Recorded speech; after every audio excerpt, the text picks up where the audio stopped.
Education seems to be, once again, in the crosshairs in South Dakota.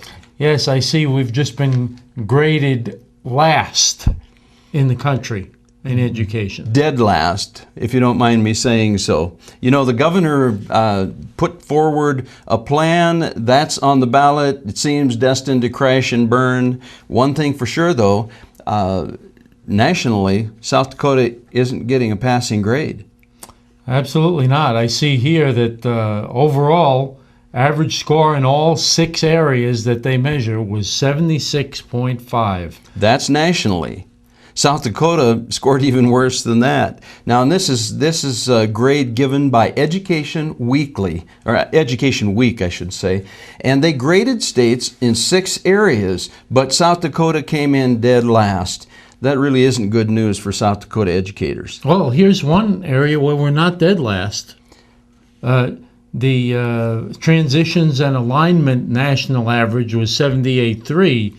And we weren't dead last, but we were second from last with a 60.7. Isn't it interesting? This is the report card that we're looking at right now, and that 60.7 when I was in school wasn't really quite good enough. No. And the second issue that we're looking at is the chance for success. The national average was 77.6, and South Dakota did better than average there with an 82.3. Okay. Well, that's not bad, except it's not enough to pass the grade if all of your other scores are failing. The next one is K-12 achievement score.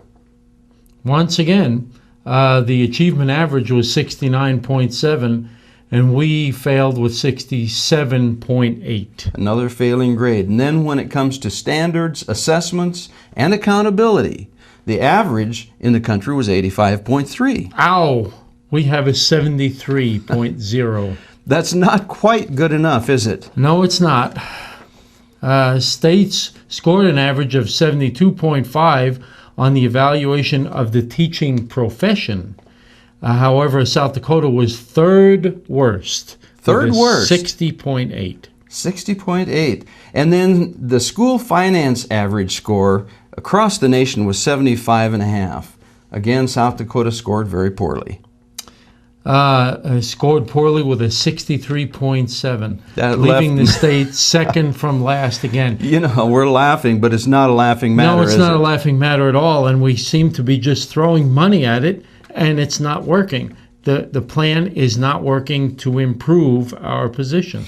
You know, the 6 years I spent in the state legislature, Ed, the cry was always the same. And the farther we got into the session, the louder the cry became.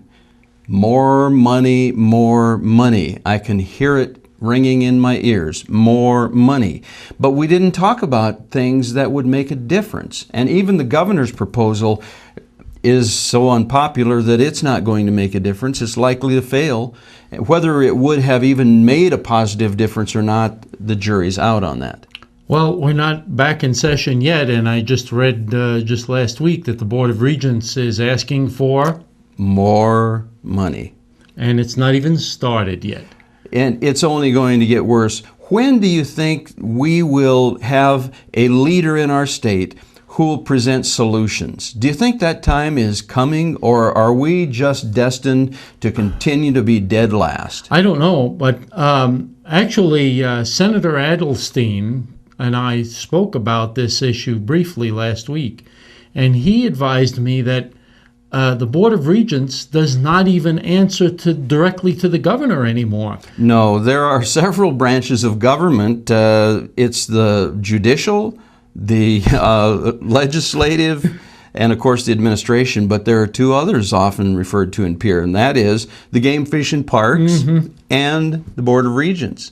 Wow. But obviously that's not working. Well, no, and when we talk about K-12 education, we have to get to a point where we discuss solutions that are working in other states. Things like vouchers.